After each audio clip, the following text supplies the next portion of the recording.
जो आज का टॉपिक है हमारा पल्लव डायनेस्टी को देखेंगे हम। मैं थोड़ा सा लाइव देख लूँ, लाइव क्वेश्चन वगैरह रहेंगे तो पूछ लीजिएगा। बस एक बार आवाज़ देख ले, आवाज़ क्लियर है, ऑडिबल है, तो फिर सेशन को स्टार्ट कर लेते हैं।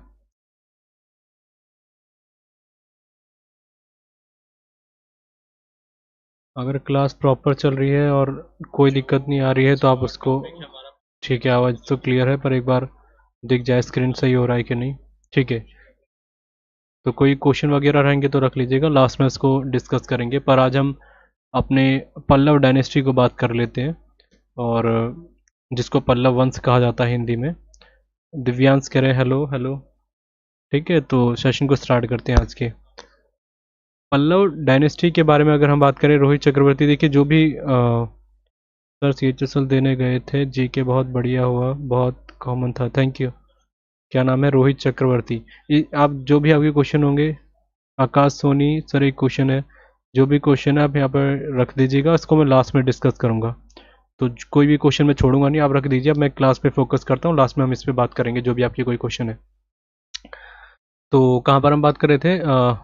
जो हमारा पल्लव डायनेस्टी था और उसके बारे में समझना हमारे लिए बहुत ज़रूरी है, क्वेश्चन बहुत सारे बनते हैं। और मैंने बताया था कि हमने जब वातापी, जो हमारी चालुक्य डायनेस्टी थी, उसको हमने 2-3 फेज़ में बताया था, 3 फेज़ में थी वो। पर सबसे बड़ी जो डायनेस्टी थी वो आपकी वातापी थी, उसका इससे लिंक बहुत ज़्यादा रहा है, तो उसको भी हमें देखना ज़रूरी है। तो उसके साथ भी इसको लिंक करेंगे। और पल्लव वंश से वैसे भी बहुत सारे क्वेश्चन बनते हैं डायरेक्टली इनडायरेक्टली, तो उनको कंप्लीट कर लेते हैं आज के टॉपिक में।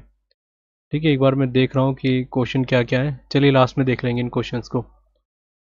तो पल्लव वंश के बारे में क्या है, ये जो आपकी जो भी एंशियंट हिस्ट्री में हम जब बात करते हैं, चाहे दक्षिण भारत के जो भी हम पढ़ रहे हैं अभी, राजवंश जो डायनेस्टी आई थी, इनके टाइम पीरियड बहुत रेयर होता है कि आपसे पूछा जाए, तो उनका कोई मतलब है नहीं, और ना उनके टाइम पीरियड पे या टाइमलाइन के हम शासनकाल को देखें, वो ज़्यादा ठीक नहीं है।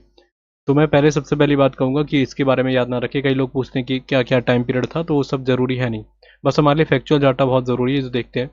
देखिए, दक्षिण भारत में मैंने अच्छे से बताया था कि बहुत सारी डायनेस्टीज़ बनी थी और बहुत सारे वंश चले थे, जिनको भी उनमें से एक राष्ट्रकूट है, चोल आएंगे आपके, पल्लव, और इससे पहले मैं आपको बता चुका हूँ चालुक्य, जो सबसे बड़ी बन गई थी एक एम्पायर के तौर पे। तो जो चालुक्य डायनेस्टी, जिसको वातापी कहा जाता था, जो मैंने बताया था, इस वाले पार्ट में पूरा उनका अधिकार था, इधर वाले अगर हम पार्ट को लेके चलते हैं, ये पूरा पार्ट उन्हीं का हुआ करता था, और यहाँ पर आपका पल्लव डायनेस्टी थी, और ये आपके चालुक्य थे। तो चालुक्य पावरफुल थे किनके कंपैरिजन में? पल्लवों के। पल्लव ऐसे बहुत रेयर ऐसे शासक अभी हम बात करेंगे जिनकी चालुक्य के ऊपर विजय रही। पर अगर आपसे पूछा था दक्षिण भारत की सबसे प्रभावी शक्ति कौन थी, तो वो चालुक्य डायनेस्टी थी, और उनका और इनका संघर्ष लगातार रहा। वैसे तो देखा जाए तो लगातार इनके कुछ ना कुछ संघर्ष रहते थे, पर जो दो एक दो आपके जो संघर्ष या स्ट्रगल इनके पूछे आते हैं, आपस में जो वॉर हुए थे, उनके बारे में क्या, उनको हम इसमें डिस्कस करेंगे। तो पल्लव बहुत ज़रूरी है। अच्छा, पहली बात तो स्टार्ट करने से पहले कि पल्लव डायनेस्टी का आज के टाइम पे वर्तमान स्थिति में कहाँ पे इनका टाइम देखा जाता था, मतलब कहाँ तक इनका एम्पायर था, तो पहले इसको रेस करके बता दूँ कैसे था। तो ये हमारा पेनिसुला इंडिया।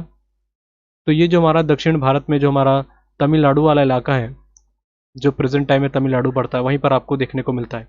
इसलिए इनकी जो राजधानी थी पल्लव डायनेस्टी की, वो कांची थी, जिसको कांचीपुरम कहा जाता है, वो इसकी डायनेस्टी मतलब इसकी कैपिटल हुआ करती थी। और ये इससे ऊपर जा नहीं पाए। हाँ, हालांकि इन्होंने साम्राज्य विस्तार करा काफ़ी, पर यहाँ पर सबसे बड़े जो रुकावट इनके सामने थे चालुक्य, जो सबसे ज़्यादा रुकावट थी, और ये ज़्यादातर उसमें सक्सेस नहीं कर पाए थे, जिन भी इनके एम्पायर आए थे। तो ये सबसे बड़ी दिक्कत इनके सामने देखने को मिलती थी। इसलिए इनका जो एम्पायर था वो सीमित था तमिलनाडु तक, और तमिलनाडु और केरल का कुछ पार्ट आप जोड़ सकते हो, और आंध्र प्रदेश का। पर हाँ, ये आज के टाइम पे जो तमिलनाडु है, पूरा इलाका इनके कैप्चर में हुआ करता था, जिसके एग्जाम्पल अभी हम बात करेंगे। इन्होंने बहुत सारे टेम्पल्स भी बनाए हैं उनको लेके। तो अगर पूछा जाए कि सुप्रीम पावर थी दक्षिण भारत में, तो नहीं, ऐसा नहीं है, सुप्रीम तो चालुक्य ही थी। हाँ, पर अगर हम बोलेंगे सेकेंड सुप्रीम पावर जो उस समय हुआ करती थी, वो पल्लव डायनेस्टी या पल्लव वंश उसको कहा जाता था। ठीक है, तो सबसे पहला क्वेश्चन जो हमारा है, कहाँ पर है? तमिलनाडु तक सीमित था इसका। हालांकि थोड़ा ऊपर इन्होंने करा अपने आप को, क्योंकि इन्होंने इधर वाले पार्ट पे भी आक्रमण करा था, फिर इधर भी चालुक्य पे भी आ गए थे, पुलकेशिन द्वितीय को हराया था, अभी हम देखेंगे। इन्होंने थोड़ा साम्राज्य विस्तार करा था, पर स्पेसिफिक अगर आपके एग्जाम में आता है कि वर्तमान स्थिति में इनका साम्राज्य कहाँ तक था, तमिलनाडु था, ऐसे क्वेश्चन आए हैं आज के रिसेंट के कुछ एग्जाम्स में। ठीक है, तो ये हो गया पल्लव वंश के बारे में हमने जो बात करनी थी, सिंह विष्णु के बारे में। हाँ सॉरी, सिंह विष्णु कह रहा हूँ मैं। अब देखिए, इसमें लिखा है पल्लव वंश के जो फाउंडर थे, the name of the founder of the Pallava dynasty was Simha Vishnu. बहुत ज़रूरी नाम है, ये क्वेश्चन कई बार एग्जाम में आया, बहुत फैक्चुअल चीज़ है, बहुत कई बार देखा होगा आपने। तो सिंह विष्णु कौन थे? इसके संस्थापक थे। सिंह विष्णु के बारे में बस एक ही चीज़ क्वेश्चन बनती है कि इनका पल्लव वंश की स्थापना किसने करी थी? बस इन्होंने करी थी। वैसे हालांकि अगर हम बात करें इनका टाइम पीरियड, इनका 575 से टाइम पीरियड स्टार्ट होता है और लगभग इनका था 600। इनका भी, और ये एडी में है, और ये भी कोई इनका स्पेसिफिक नहीं है। जैसे अगर हम बात करें कुछ ना कुछ डिफरेंस देखा जाता है, अलग अलग बुक्स में आप पढ़ेंगे, इसलिए मैं बोल रहा हूँ उनके टाइम पीरियड के लिए ज़्यादा ज़रूरी नहीं है, क्योंकि जो बहुत पुराने एम्परर हैं, क्योंकि हम बात कर रहे हैं 500 एडी के अराउंड की बात, तो कई बार होते हैं जो साक्ष्य होते हैं वो प्रमाणिक नहीं देखे जाते। जैसे अगर अभी रिसेंट की बात करते हैं, मुगल डायनेस्टी की, हम सब क्लियरली बता देते हैं क्योंकि बहुत रिसेंट का टाइम गया है वो, हालांकि वो भी पुराना है, पर 1000 ईडी जो हमारा 1000 ईडी से आगे अगर आप देखेंगे तो लिखित में बहुत ज़्यादा चीज़ें देखने को मिलती है। कारण क्योंकि विदेशी आक्रमणकारी आते हैं, फिर वो पूरा कैप्चर कर लेते हैं इलाका, फिर बहुत सारे उनके दरबारी कवि होते तो वो सब चीज़ों को लिखते थे, तो यहाँ पर देखने को मिलता है। पर जो ये शासक थे, ये जो बड़े बड़े एम्पायर हैं, इनके लिए कोई ज़्यादातर देखा नहीं गया है। अलग अलग उन्होंने भी बहुत सारे लेख लिखे हैं, पर उनका ऐसा कुछ चीज़ें नहीं थी जो आप स्पेसिफिक कह पाए, इसलिए इनका कोई टाइम पीरियड आता नहीं है। तो पहली बात, इनका तमिलनाडु तक था, इनकी कांचीपुरम इनकी कैपिटल हुआ करती थी पहले। पल्लव डायनेस्टी की कई बार आती है। संस्थापक का नाम सिंह विष्णु था। इनका टाइम पीरियड 575 से लेके 600 एडी के अराउंड इनका टाइम पीरियड देखा जाता है। बस अच्छा, एक चीज़ और बताना भूल गया मैं आपको, अभी रिसेंट के 2022 के प्री के एग्जाम में सीजीएल में आया था कि पल्लव वंश जो है आपका, पल्लव किस भाषा में इसको पल्लव कहा जाता है? ये बहुत ज़रूरी पॉइंट है। ये है संस्कृत लैंग्वेज में, संस्कृत, ठीक है, संस्कृत लैंग्वेज में ये है पल्लव। और मैं एक चीज़ और इसमें स्टार्टिंग से कुछ चीज़ें बता दूं कि पहला क्वेश्चन आता है कि इनकी दरबारी भाषा कौन सी, और इसको लेके बहुत ज़्यादा दिक्कतें रहती हैं। हालांकि मैंने यहाँ पे लिखा होगा, हाँ लिखा है, तमिल और संस्कृत। सबसे ज़रूरी पॉइंट है कि क्या होती है इनकी, तमिल है या संस्कृत है। तो ये ध्यान रखना है कि एक और चीज़ इसमें ऐड करनी है जिसको कहते हैं तेलुगु। तेलुगु भी इनकी एक राजकीय भाषा हुआ करती थी, क्योंकि इनके साक्ष्य देखे गए तेलुगु में भी। हालांकि अगर आप बोलेंगे तो तेलुगु कहाँ पर तक सीमित थी, आपके आंध्र प्रदेश और आपका आंध्र प्रदेश वाला इलाका ही बोल सकते हैं, वहाँ पर सीमित थी। पर मैंने जैसे बताया, क्योंकि तेलुगु भाषा इनकी इसलिए भी देखी जाती है क्योंकि इनका एम्पायर पहले तो तमिलनाडु तक था, जो तमिल लैंग्वेज आज भी बोली जाती है तमिलनाडु में। फिर इन्होंने आगे इनका एम्पायर थोड़ा सा आगे बढ़ा इधर वाले पार्ट में, तो जो आंध्र प्रदेश का प्रेजेंट टाइम में कुछ इलाका है वो भी यहाँ पर इसमें कैप्चर कर लिया इन्होंने। इसलिए इनकी दरबारी भाषा कई जगह देखी जाती है तेलुगु, क्योंकि जो इनके दरबारी रहे जब इन्होंने इलाके को पकड़ा तो वहाँ पर कोई ना कोई इनके रहे होंगे, वो तेलुगु भाषा बोलते थे। तो जो इनके स्क्रिप्ट वगैरह देखने को मिले हैं वो सारे तेलुगु में भी देखने को मिले हैं। पर सबसे ज़्यादा कौन से रहे? तमिल भाषा में, क्योंकि तमिल इनका ओरिएंटेड जगह थी। इसके अलावा संस्कृत, संस्कृत जो भी दक्षिण भारत की आप देखेंगे, संस्कृत भाषा को सबसे ज़्यादा दरबारी भाषा देखा जाता है। तो सबसे बड़ा क्वेश्चन है कि इसकी दरबारी भाषा कौन सी आती है। तो एसएससी में आज तक संस्कृत ही रखी गई है, ऑप्शन में संस्कृत रहता है, ये दोनों ऑप्शन में नहीं होते। सपोज अगर आता है संस्कृत और तमिल तो आपको फिर भी संस्कृत पे ही लगाना है। पर ये कई बार होता है संस्कृत ना आए, बड़े एग्जाम में ऐसा देखा जाता है, तो तमिल लगाना है सेकंड नंबर पे। थर्ड नंबर पे लगाना है तेलुगु। अगर ये तीनों के तीनों है, तेलुगु को छूना भी नहीं है, क्योंकि तेलुगु बहुत सीमित जगह तक इनके पास था, बहुत कम भाषा या इनके स्क्रिप्ट देखे गए जो तेलुगु भाषा में। दरबारी भाषा का मतलब ये होता है, राजकीय भाषा का मतलब ये होता है कि उनकी उस समय पे क्या भाषा यूज़ की जाती थी। जैसे अगर हम बात करते हैं मुगल डायनेस्टी की, वो फारसी लैंग्वेज यूज़ करते थे। जितने भी आप स्क्रिप्ट वगैरह देखेंगे, कोई भी चीज़ उनको देखने को मिलेगी फारसी लैंग्वेज में। वैसे इनकी सबसे ज़्यादा चीज़ें देखी गई संस्कृत और तमिल में। हाँ, अगर हम बात करें तेलुगु भाषा भी देखी गई है। मैं कहाँ पर बात कर रहा था? हाँ, पल्लव डायनेस्टी के बारे में बात कर रहा था। तो पल्लव जो भाषा थी, ये इसको तमिल में कहा जाता है पल्लव। वैसे अगर हम बात करें, सॉरी मैं पल्लव कह रहा हूँ, संस्कृत भाषा में इसको ये कहा जाता है। पर इसको मैंने बोला है कि इनकी जो स्पेसिफिक जगह देखा जाए तमिलनाडु है और तमिल भाषा वहाँ पे बोली जाती थी, तो इसको कहा जाता था तमिल में टोंडियर। टोंडियर, इसको ऐसा लिखा जाएगा, टोंडियर, टोंडियर ये कहा जाता था। इंग्लिश में एक बार चेक कर लीजिएगा कि टोंडियर सही लिखा है मैंने कि नहीं, गूगल पे एक बार सर्च कर के देखिए। वैसे मैंने बता दिया, प्रोनाउंसिएशन टोंडियर है। इसको बाद में संस्कृत में पल्लव देखा गया, तो इसलिए इसको पल्लव बोला जाता है, क्योंकि ज़्यादातर जो स्क्रिप्ट थे वो संस्कृत में थे और वो जहाँ तर आप देखते थे पल्लव पल्लव आता था। तो टोंडियर वैसे इनका तमिल में इन्होंने मेंशन करा है, जो सब चीज़ें देखने को मिली कि हाँ ये उसी से कहने का इनका अभिप्राय था या तात्पर्य था। ठीक है, तो ये हो गया हमारे पूरे पॉइंट जो हमने बात करनी थी। अच्छा, दूसरी बात, जब ये हम बात कर रहे हैं कि तीनों चीज़ें देखने को मिलती है, दरबारी भाषा तमिल, तेलुगु और संस्कृत, वैसे इनके धर्म को लेकर भी बहुत ज़्यादा लोग लेके चल रहे थे। कई बार गलतियाँ हो जाती, जैसे कि कई लोग कहते हैं कि ये जैन धर्म को मानते थे, कई लोग कहते हैं बौद्ध धर्म को, कई लोग कहते हैं सनातन को। सनातन मतलब हिंदू धर्म। सबसे पहली बात, सनातन धर्म को ही पूरा इनका जो भी स्क्रिप्ट आप देखेंगे, जो भी चीज़ें देखेंगे, इनकी श्रद्धा सारी हिंदू धर्म में थी, सनातन धर्म में। पर जैन और बौद्ध धर्म को लेकर क्यों हो जाता है कि बोलते कि जैन धर्म को भी बोलते थे, बौद्ध धर्म को ही मानते थे? कारण ये था कि जैन धर्म और बौद्ध धर्म दोनों का सम्मान करते थे। बहुत ज़्यादा सम्मान देखने को मिलता है इस टाइम पे इनके। और इनके जितने शासक थे, उन्होंने किसी भी जैन धर्म के साथ कोई ऐसा गलत व्यवहार नहीं देखने को मिला कि कोई चीज़ तोड़ दी हो या कोई अपमान करा हो। तो ये चीज़ इनके अंदर सबसे अच्छी चीज़ थी कि सभी धर्मों का सम्मान करते थे, पर सनातन धर्म के प्रति ये अनुयायी थे, मतलब हिंदू धर्म के रहने वाले थे ये। तो ये लोगों को ध्यान रखना है। क्वेश्चन आता है कि इस धर्म को मानते थे तो सनातन या हिंदू धर्म कह सकते हैं। अच्छा, मैंने सिंह विष्णु के बारे में बात करी, जो सबसे पहले शासक थे। उनके बारे में बस याद रखना है कि क्या मैंने बताया, टाइम पीरियड याद नहीं रखना, बस संस्थापक थे। सिंह विष्णु के बाद इनके पुत्र आते हैं महेंद्र वर्मन प्रथम। महेंद्र वर्मन प्रथम, जिनको महेंद्र वर्मन फर्स्ट कहा जाता है। इनका टाइम पीरियड लगभग 30 ईयर्स का था। 600 BC में, सॉरी एडी में बैठते हैं, और 630 एडी तक इनका शासनकाल रहता है। इन्होंने कुछ एक अच्छा काम करा था, मतलब अच्छा काम मतलब कि इनके बारे में कुछ क्वेश्चन आए तो ये थोड़ा ध्यान रख सकते हैं कि इन्होंने पुलकेशिन द्वितीय के साथ लड़ाई करी थी। पुलकेशिन के साथ मैंने बताया था, चालुक्य वातापी डायनेस्टी के सबसे बड़े शासकों में पुलकेशिन द्वितीय का नाम था, और कोई भी उनसे लड़ने की हिम्मत नहीं करता था पुलकेशिन द्वितीय के साथ। बहुत डिटेल में समझाया था मैंने। हर्षवर्धन को तक हरा दिया था पुलकेशिन द्वितीय ने। तो महेंद्र वर्मन प्रथम की कहानी कुछ ऐसे होती है कि इनको बोला जाता है कि अगर तुम्हें वहाँ पर आक्रमण करना, उस जगह में पहुँचना है, तो पुलकेशिन द्वितीय को हराना पड़ेगा, क्योंकि जो मैंने बताया कि यहाँ पर चोल बैठे हुए हैं, यहाँ पर तमिल के ये बैठे हैं, आपके पल्लव। तो इतनी हिम्मत करने की जो किसी शासक ने करी थी पुलकेशिन के बारे में, बहुत पावरफुल शासक माना जाता था इनको। तो ये युद्ध करते हैं, और युद्ध में सबसे बड़ी बात क्या है कि महेंद्र वर्मन प्रथम और दोनों युद्ध में ये माना जाता है कि बराबरी की लड़ाई है। वैसे अगर आप ज़्यादातर स्क्रिप्ट पढ़ेंगे तो पुलकेशिन द्वितीय को विनर माना गया था कि ये जीते थे, पर महेंद्र वर्मन प्रथम ज़्यादातर आप स्क्रिप्ट देखेंगे तो ये माना जाता है कि दोनों ही ऐसे युद्ध रहे थे जिसमें कोई भी नतीजा देखने को नहीं मिला था। पुलकेशिन द्वितीय जीते नहीं थे, पर कई जगह देखा जाता है पुलकेशिन द्वितीय जीते थे। पर अगर आप ज़्यादातर स्क्रिप्ट पढ़ेंगे तो दोनों को बराबर माना गया था कि ज़्यादा कोई ऐसा नहीं क्लियर नहीं कर पाए थे, डिसाइड नहीं हो पाया था कि जीता कौन था।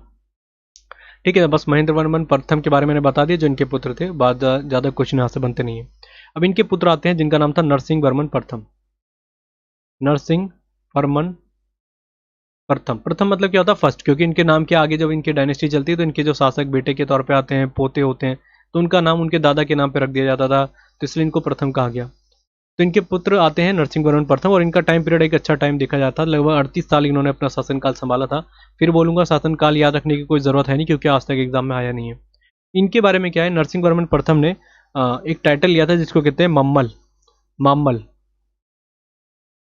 ममलापुरम आपने सुना होगा जगह, इन्हीं के नाम पे वो रखी है, मतलब इन्हीं ने अपने नाम पे कराया था ममलापुरम। वैसे मम्मल लिखा जाता है, ममला भी बोल सकते हैं, अब ये अलग अलग नाम है, बस समझना ये है कि इनकी उपाधि थी इनके पास ये। और यहीं से कुछ क्वेश्चन अब बनते हैं नरसिंह वर्मन प्रथम के बारे में। सबसे पहली बात, इन्होंने पुलकेशिन द्वितीय के साथ लड़ाई करने की हिम्मत करी, और ये जानते हुए कि जो इनके साथ में जो इनकी लड़ाई होती है महेंद्र वर्मन प्रथम की, ये जानते हुए कि इन्होंने एक तरीके से ऑलमोस्ट पुलकेशिन द्वितीय ने हरा दिया था, फिर भी ये लड़ाई करने की हिम्मत रखते हैं नरसिंह वर्मन प्रथम, और ये पुलकेशिन द्वितीय के साथ लड़ाई करते हैं, और उसमें युद्ध में पुलकेशिन द्वितीय को हरा के मार भी देते हैं। सबसे बड़ी बात यह थी, ये माना नहीं जाता था कि कोई ऐसा शासक है कि कोई हरा भी दे। हाँ, ये जरूर देखा गया था कि एक उम्र होने के बाद पुलकेशिन द्वितीय इतना पावरफुल शासक नहीं देखा गया उनको, पर नरसिंह वर्मन प्रथम ने पुलकेशिन द्वितीय को हराया और इनफैक्ट मार भी दिया। कारण ये बनती क्योंकि इनकी जो राजधानी थी, अगर हम बात करते हैं चालुक्य डायनेस्टी जो सबसे ज़्यादा रहती थी, वो थी वातापी वाली जगह में। मैंने बताया था वातापी, ये वातापी में खुद आक्रमण करने जाता है नरसिंह वर्मन प्रथम। ये आक्रमण करेंगे, कई लोगों का मानना था कि ना जाए, पुलकेशिन द्वितीय बहुत पावरफुल है, पर फिर भी युद्ध होता है, और भीषण युद्ध में नरसिंह वर्मन प्रथम की जीत हो जाती है, जो मैंने आपको बताया था। और इस युद्ध में इसको पुलकेशिन द्वितीय को मार दिया जाता है इनके द्वारा, और जब ये हरा देते हैं तो पुलकेशिन नरसिंह वर्मन प्रथम को सबसे ज़्यादा पावरफुल माना जाता है पल्लव डायनेस्टी का। जैसे मैंने बोला, बहुत सारे भीषण आक्रमण करे थे। हाँ, ये जरूर है कि पुलकेशिन द्वितीय के साथ जब लड़ाई होती है नरसिंह वर्मन प्रथम की, तो लगातार 2-3 बार ये युद्ध में हारते हैं पुलकेशिन द्वितीय से। पर ये है होता है कि कई बार स्ट्रैटेजी समझ में आ जाती है लड़ने की, और पुलकेशिन द्वितीय बार बार हरा के सोचते कि एक नॉर्मल शासक से कोई फायदा है नहीं लड़के, तो वो कई बार अंडर एस्टिमेट कर देते हैं, और लास्ट में नरसिंह वर्मन प्रथम हरा देते हैं पुलकेशिन द्वितीय को। तो एक बहुत प्रतापी शासक के रूप में देखा गया, जिसने चालुक्य डायनेस्टी को काफ़ी हद तक हटा दिया था, और यहीं पर वातापी जगह में इन्होंने उसको कैप्चर कर लिया था। वातापी आज के टाइम पे जैसे आप कर्नाटक वाला इलाका बोल सकते हैं, वहाँ पर ये कर लेते हैं, इसलिए ही ये एक टाइटल लेते हैं जिसको कहते हैं वातापी कोंड। वातापी कोंड, ये कई बार आता है कि वातापी कोंड टाइटल किसने लिया, इसलिए मैं बोलता हूँ किसी चीज़ को रट्टा नहीं मारना। जैसे मैंने बताया कि चालुक्य पे आक्रमण करने की हिम्मत रखते हैं नरसिंहवर्मन प्रथम, और ये वहाँ पर हरा के फिर वातापी कोंड अपना नाम ले लेते हैं, उपाधि ले लेते हैं कि हाँ ये मेरी उपाधि है क्योंकि मैंने हरा दिया, क्योंकि आज तक किसी ने ऐसा करा नहीं था। नरसिंहवर्मन प्रथम को ऐसे ही नहीं बोला जाता, बहुत प्रतापी शासक के रूप में इनको इन्हीं के टाइम पे वेनसांग आता है, जैसे मैंने बताया था हर्षवर्धन के टाइम पे, वो आपके यहाँ पर भी आता है कांचीपुरम में, तमिलनाडु वाले इलाके में। और वो यहाँ पर देखता है तो कहता है कि उस समय इसने अपने कई लेखों में लिखा था, वेनसांग ने, जो चीनी यात्री थे, उन्होंने बोला कि पूरे भारत में जब मैं पूरा एक तरीके से मैंने जगह घूमी तो मेरे को सबसे ज़्यादा एक ऐसा शासक जो लगा जिसके पास हर चीज़ की क्षमता है और जिसको देख के लगता है कि इन्होंने बहुत लंबे समय तक रहना है। और एक टाइटल दिया था इन्होंने, मतलब अपने मन में, वो जो स्क्रिप्ट में कई चीज़ों में लिखा था कि एक तरीके से हीरे जैसा चमकने वाला शासक जो है भारत में वो नरसिंहवर्मन प्रथम ही है। हालांकि मैं बता रहा हूँ हर्षवर्धन, पुलकेशिन द्वितीय इतने बड़े बड़े शासक थे, पर उसमें एक अलग टाइटल देना नरसिंहवर्मन प्रथम को, जिससे पता चलता है कि हाँ एक प्रतापी शासक के रूप में देखा गया। तो दो तीन चीज़ें मैंने बता दी है, हमको ध्यान में रखना है कि क्या क्या किसने क्या टाइटल दिया था, वातापी कोंड किसके पास थी, किसने किसको हराया था पुलकेशिन द्वितीय को, ये सब चीज़ें हमने समझ ली थी। इसके बाद हम बात करते हैं, इसके बाद इनके पुत्र आते हैं जिनका नाम था महेंद्र वर्मन सेकंड, क्योंकि इनके फादर का नाम था महेंद्र वर्मन प्रथम। अब इनके जो पुत्र बनते हैं ये अपने फादर से बहुत इंस्पायर थे, तो इनका नाम रखते हैं महेंद्र वर्मन सेकंड। महेंद्र वर्मन सेकंड, इन्होंने कुछ ज़्यादा बड़ा काम नहीं करा, और इनके बाद फिर इनके पुत्र आते हैं जिनका नाम था परमेश्वरम वर्मन प्रथम। ये इनके बेटे बनते हैं महेंद्र वर्मन के। इन्होंने भी कुछ खास काम नहीं करा, इनके पुत्र बनते हैं, इनके सन आते हैं जिनका नाम था नरसिंह वर्मन सेकंड। नरसिंह वर्मन सेकंड, ये आते हैं इनके पुत्र, किसके, परमेश्वरम वर्मन सेकंड के पुत्र आते हैं नरसिंह वर्मन तृतीय। इनके बारे में देखिए इन्होंने इतना साम्राज्य विस्तार नहीं करा, पर हाँ ये जरूर है कि इन्होंने कुछ काम करे थे। जैसे अगर हम बात करते हैं कि इन्होंने कुछ टेम्पल्स का निर्माण करा, जिससे पता चलता है कि इनका सनातन धर्म के प्रति बहुत ज़्यादा रिलेशन था। हाँ ये कई बार आता है कि वैष्णव धर्म के संबंध थे कि शैव धर्म के, जैसे भगवान विष्णु की ज़्यादा पूजा करते थे, आस्था थी, या भगवान शिव की, तो ऐसा कुछ खास देखा नहीं जाता है। भगवान शिव के प्रति इनकी ज़्यादा आस्था देखी गई है, क्योंकि अगर आप दक्षिण भारत में जाएंगे तो ज़्यादातर आपको भगवान शंकर के ही टेम्पल देखने को मिलते हैं। तो ये देखा गया था कि शैव धर्म नहीं कह सकते, कहने का मतलब सभी धर्म को सम्मान करते थे, और विष्णु भगवान हो या कोई भगवान हो उनके सभी के प्रति इनकी समर्पित या समर्पण देखने को मिलता है। नरसिंह वर्मन सेकंड के बारे में अगर हम बात करें, इन्होंने कुछ चीज़ों का निर्माण करा, जैसे राज सिद्धेश्वर मंदिर, जिसको आज के टाइम पे कैलाशनाथ मंदिर कहा जाता है। कैलाशनाथ मंदिर, कैलाशनाथ मंदिर जो आपके तमिलनाडु में पड़ता है, टेम्पल है ये, और इसको कहते हैं राज सिद्धेश्वर मंदिर, उस टाइम पे कहा जाता था। तो इसका निर्माण करने वाले व्यक्ति नरसिंह वर्मन द्वितीय थे। ये क्वेश्चन कई बार एसएससी में आ रखा है। दूसरी बात, ये क्वेश्चन आया था रिसेंट 2020 या 21 की बात है सीजल में, कि कौन सी कला इसमें यूज़ की गई है, वो है द्रविड़ कला। देखिए मैंने बहुत सारी आपको कलाएं बताई हैं शायद स्टैटिक जीके में, इसके लिए मैं स्पेशली एक अलग से वीडियो बना दूंगा। हिस्ट्री में कुछ क्वेश्चन आते हैं पर बहुत कम आते हैं एसएससी में, कि कौन सी कला है, द्रविड़ कला है, कौन कौन सी कला आई थी। जैसे गांधार कला बताई थी मैंने आपको, ठीक है, बहुत सारी थी आपको बताई थी हमने।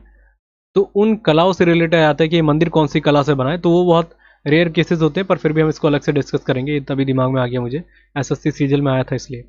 देखिए इन्होंने ममलापुरम जो एक जगह थी, ममलापुरम जो आज के टाइम पे तमिलनाडु में पड़ता है, वहाँ पर इन्होंने एक कह सकते हैं कि टेम्पल जो बहुत फेमस है, शोर मंदिर, शोर टेम्पल, ममलापुरम में पड़ता है आपका, इसका निर्माण करा था नरसिंह वर्मन सेकंड ने।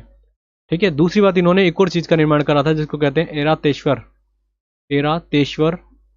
टेम्पल, इसको ऐसा लिखा जाएगा, एरातेश्वर मंदिर। ये क्वेश्चन आ रखा है आपके एसएससी में कि शोर मंदिर का निर्माण किसने करा था, नरसिंह वर्मन द्वितीय ने। एरातेश्वर मंदिर कहाँ पर है, तमिलनाडु में, किसने करा था, इन्होंने निर्माण कराया था। और इन्हीं के टाइम पे, नरसिंह वर्मन सेकंड के टाइम पे कौन रहते थे, दंडीन, ठीक है। और दंडीन 10 कुमार चरित्र इन्होंने ही लिखी थी, जो मैंने कई बार आपको बता रखी है स्ट्रैटेजी की कोर्स में। दंडीन और 10 कुमार चरित्र से ही पल्लव डायनेस्टी के बारे में बहुत ज़्यादा ज्ञान मिलता है। हालांकि मैं चाहूँ तो बहुत डिटेल में बता सकता हूँ, बहुत डिटेल में समझा सकता हूँ, पर इतना हमारे लिए ज़रूरी नहीं। हमको ज़्यादातर जो एंशिएंट हिस्ट्री के कुछ जो बड़े बड़े साउथ के एम्पायर आए हैं उनके फैक्चुअल चीज़ें ज़्यादा आती है, नहीं तो बहुत बारीक बारीक चीज़ें देखने लग जाएंगी, कौन कौन सी चीज़ों से साक्ष्य मिलते हैं, तो उसका कोई ज़्यादा महत्व नहीं रह जाता। तो बस हमको जो जो हमारे लिए ज़रूरी है वो देख लिया हमने। हाँ, इसके बाद अंतिम शासक के बारे में, इनके बाद देखिए बहुत सारे शासक आए थे, करीबन 16-17 शासक आते हैं नरसिंह वर्मन द्वितीय के बाद, पर वो इतने पावरफुल शासक नहीं थे, बहुत लंबे समय तक उन्होंने शासन नहीं करा, बहुत कम देखा गया। और अंतिम शासक जो थे वो उनका नाम था अपराजित वर्मन, और इनको हरा देते हैं आदित्य प्रथम, जो एक चोल डायनेस्टी के शासक थे, और इन्होंने ही इनको हरा के बाहर कर दिया, और यहीं से चोल साम्राज्य का विस्तार होना शुरू हो गया, और यहीं से पल्लव डायनेस्टी समाप्त हो गई। दक्षिण भारत के हिसाब से देखा जाए तो बहुत पावरफुल डायनेस्टी देखी जाती है। जो चीज़ें मैंने आपको समझानी थी बता दी, ठीक है।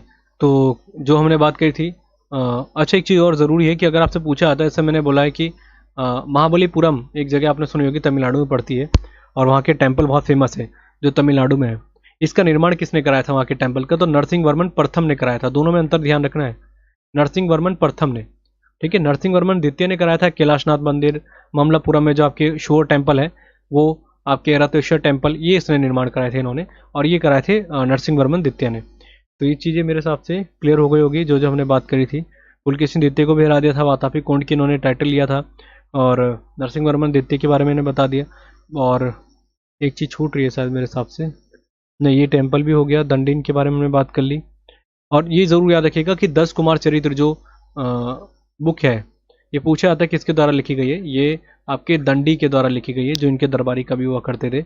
और महाबलीपुरम के बारे में मैंने बहुत डिटेल में आपको समझा रखा है कि कैसे कैसे टेम्पल है। अच्छा, महाबलीपुरम के जो मंदिर है वो मैंने शायद स्टैटिक जीके में बताया था, पर इसमें भी बता देते हैं। देखिए, ये पहली बात तो ये आपके टेम्पल, महाबलीपुरम मंदिर कोई स्पेसिफिक मंदिर नहीं है, ये सबसे पहली बात है।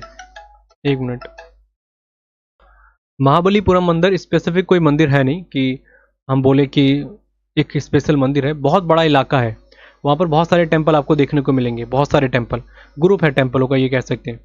तो उन्हीं में से बहुत सारे मंदिरों के अलग अलग नाम है। तो क्या होता है, हमसे पूछा था महाबलीपुरम के मंदिर ये कहाँ पर है, तो ये तमिलनाडु में है, पर ये एक बहुत बड़ा इलाका है जहाँ पर बहुत सारे टेम्पल है, जो बहुत प्राचीन इतिहास से देखने को मिलते हैं। जो मैंने बताया आपको, बहुत सारे डायनेस्टी आई, चोल भी आई थी आपकी, पल्लव डायनेस्टी आई, उन्होंने निर्माण कराया था। तो उन्हीं में से अगर पूछा जाता है कि एक सबसे ज़रूरी फेमस टेम्पल है रथ मंदिर, रथ मंदिर, इसको लेकर रेलवेज के एग्जाम में बहुत सारे क्वेश्चन बनते हैं कि एक रथ मंदिर आपके महाबलीपुरम में पाया जाता है, वो है क्या, तो उसके बारे में समझ लेते हैं। उसमें टोटल रथ है एक तरीके से, मैं उसकी अलग से या तो वीडियो बना दूंगा जिससे समझाऊंगा बहुत डिटेल में कि है क्या एक तरीके से। अगर हम बात करते हैं रथ के बारे में, वो है टोटल 7, ठीक है। 7 में से एक चीज़ मेरे दिमाग से निकल रही है, एक हाँ, छोटा सा एक पॉइंट मेरे दिमाग से निकल रहा है, इसी में था, रथ मंदिर के बारे में कुछ क्वेश्चन आ रहा था मेरे दिमाग में। रथों की संख्या पूछी जाएगी आपसे, हाँ, रथ, तो रथ कितने हैं आपके टोटल? वैसे तो देखिए ज़्यादातर जगह आप देखेंगे तो 5 बोले जाते हैं, 5, वैसे 7 माने जाते हैं रथों की संख्या अगर हम बात करते हैं। 5 आपसे पूछे जाएंगे तो देखिए, चारों के नाम याद रखिएगा, जो 5 पांडव हुआ करते थे उन्हीं के नाम पे इसको बनाया गया है। जैसे हमारे अर्जुन होते हैं, भीम होते हैं, और युधिष्ठिर होते हैं, युधिष्ठिर, और नकुल और सहदेव, और एक है द्रौपदी जी के नाम पे, जो द्रौपदी इनकी वाइफ थी, द्रौपदी। तो अगर बेसिकली अगर हम बात करते हैं, ये टोटल कितने हो जाते हैं, नंबर अगर हम देखते हैं कितने हो जाते हैं, 1 2 3 4 5 6, टोटल 7 है वैसे। एक मिनट, हाँ, टोटल कितने वैसे अगर हम बात करते हैं तो टोटल वैसे 7 है। एक बार मैं इसको फिर क्लियर करूंगा, बहुत पहले पढ़ा था मैंने, ये क्वेश्चन आता है वैसे, और अलग लास्ट क्लास में इसको मैं डिस्कस कर लूंगा। और एक चीज़ और है, इस्लाम धर्म के बारे में बताना भूल गया क्लास, क्योंकि कई लोग बोले थे जैसे आपने सूफी के बारे में नहीं बताया था, मेडिवल हिस्ट्री में इस्लाम के बारे में नहीं बताया था। इस्लाम में अलग से मैं करा दूंगा, और ये एसएससी में क्वेश्चन बहुत कम आते हैं इस्लाम धर्म के बारे में, बहुत छोटी सी कहानी है, वो आप सभी जानते भी होंगे, पर मैं इसके से अलग से क्लास करा दूंगा। क्वेश्चन नहीं आते इसलिए मैंने इसको छोड़ रखा है टॉपिक को। बाकी ये जो रथ वाला टॉपिक है, थोड़ा सा इसको मैं बाद में बात करूंगा, क्योंकि इससे कुछ फैक्चुअल चीज़ें बहुत सारी आती है कि कितने टेम्पल है इसमें। शायद मेरे हिसाब से 7 है, वैसे 5 पढ़ा था मैंने लास्ट टाइम। अभी रिसेंट में एक क्वेश्चन आया था हिस्ट्री में कि वो कह रहे थे आपने शायद 5 नहीं है 7 है। इसको मैं क्लियर करूंगा क्योंकि थोड़ा सा दिमाग से मेरा निकल रहा है कि टोटल रथों की संख्या कितनी। वैसे मेरे हिसाब से 5 होनी चाहिए, क्योंकि 4 भाइयों के नाम पे रखा गया है, युधिष्ठिर जी के नाम पे नहीं है शायद, हाँ सॉरी, युधिष्ठिर जी के नाम पे है, अर्जुन, भीम, युधिष्ठिर और नकुल सहदेव के नाम पे एक ही रथ है, और जो ये रथ है ये वाला द्रौपदी, इनके नाम पे एक रथ है। तो टोटल कितने हो गए? 5। वैसे मैं इसको क्लियर करके देखूंगा, गलत जानकारी देना ठीक नहीं है कि मैं कुछ ही बता दूं और वो गलत हो जाए एग्जाम में, तो इसको हम बाद में देख के बात करेंगे। तो मेरे हिसाब से टॉपिक मैंने पूरा क्लियर कर दिया है। इसके बाद अगला टॉपिक जो कल हम स्टार्ट करेंगे वो होगा हमारा राजपूत डायनेस्टी, फिर चोल डायनेस्टी, फिर खत्म। और कोशिश रहेगी कि दोनों को ही मैं कल कंप्लीट करा दूं कि हमारा पूरा हिस्ट्री खत्म हो जाएगा। बाकी आप प्रीवियस के क्वेश्चन लगाएंगे तो काफ़ी आपको हेल्प मिलेगी। अगर नए क्वेश्चन देखने को मिलते हैं, ऑब्वियसली मिलेंगे नए क्वेश्चन, तो उनको मैसेज करके आप बता दीजिएगा क्या क्वेश्चन है, मैं उसको क्लियर करके बता दूंगा कोई भी डाउट रहेगा तो। वैसे बहुत बेसिक क्वेश्चन पर जाने की ज़रूरत है नहीं, मेरा मानना है कि बहुत बेसिक क्वेश्चन भी कई बार आते हैं जिनको छोड़ना ज़रूरी है, पर फिर भी मैं एक अलग से क्लास में प्रीवियस के क्वेश्चन जैसे ही खत्म होता है उसको एक सेशन के द्वारा बता दूंगा। चलिए अब देख लेते हैं कि क्या क्या क्वेश्चन थे। रोहित चक्रवर्ती कह रहे हैं सर एसएससी सीएचएसएल का एग्ज़ाम दिया, बहुत बढ़िया रहा। ठीक है, लगातार कॉल आ रही है एक बार। आकाश सोनी कह रहे हैं सर एक क्वेश्चन है, बोलिए। थैंक यू सर, कंटेंट आपने हम लोगों को दिया है, इससे बहुत हेल्प हो रही है, पर एक कन्फ्यूज़न है सर। आकाश सोनी बोलिए क्या क्वेश्चन है, मैं यहीं पे रिप्लाई कर देता हूँ क्या आप क्या डाउट हो रहा है। रोहित चक्रवर्ती कह रहे हैं फर्स्ट टाइम जीके में इतना कॉमन मिला, thank you so much sir इतना अच्छा बैच के लिए, थैंक यू रोहित चक्रवर्ती। जितेंद्र चहलिया कह रहे हैं सर आप प्रीवियस ईयर्स के क्वेश्चन, प्रीवियस एक मिनट क्या कह रहे हैं, दीपक चहरिया का क्वेश्चन, सर आप प्रीवियस ईयर्स के क्वेश्चन ईयर वाइज सॉल्व करवा देना, जैसे 2018 से स्टार्ट कर देना। ठीक है, इसके बारे में ज़रूर कराऊंगा, बस इसको ख़त्म होने दीजिए ज्योग्राफी को। ठीक है, दीपक जो पूछ रहे हैं क्वेश्चन, जितेंद्र सॉरी। और मेडाइवल जितेंद्र क्या कह रहे हैं, मेडाइवल हिस्ट्री के साथ मॉडर्न हिस्ट्री के एक साथ सर वाइज वीडियो बना देना ताकि रिवीजन भी हो जाए। बिल्कुल कराऊंगा, नहीं तो आप प्रीवियस ईयर्स की बुक रखें, बहुत अच्छे से हो जाएगा आपको।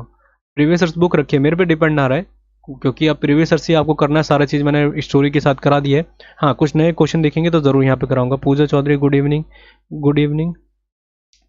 और आकाश सोनी कह रहे हैं सर ये औरंगजेब शाइस्ता खां को 1663 में भेजता है पर गूगल में 1659 दिखा रहा है, कन्फ्यूज़न है सर। बिल्कुल गलत है, गूगल के हिसाब से हर चीज़ें नहीं होती, क्योंकि कुछ भी चीज़ें कई बार पेस्ट कर दी जाती है, तो वो ज़रूरी नहीं 1663 है। और ये मैं डाटा जो बता रहा हूँ ये आपके एसएससी के हिसाब से बता रहा हूँ, एसएससी में क्वेश्चन आ रखा है और ये 1663 माना जाता है, 1658 का कोई मतलब है नहीं, तो सॉरी 1659 का, तो उसको स्किप करें, 1663 ही मानना है। पूजा चौधरी कह रहे हैं ज्योग्राफी कब से स्टार्ट होगा, बस एक आज क्लास हो गई, एक कल का, परसों से ज्योग्राफी में करूँगा, क्योंकि मैंने बताया था बहुत ज़्यादा तबीयत ख़राब थी मेरी, लगभग 10-15 दिन हो गए, इसलिए क्लास नहीं हो पा रही थी। मैं बीच बीच में क्लास ले रहा था, पर अब मैं एकदम रिकवरी हो गई, तो मैं कल से क्लास, कल ये ख़त्म करते हैं राजकोट और आपका चोल डायनेस्टी, फिर डायरेक्टली वहीं पर आ जाएंगे।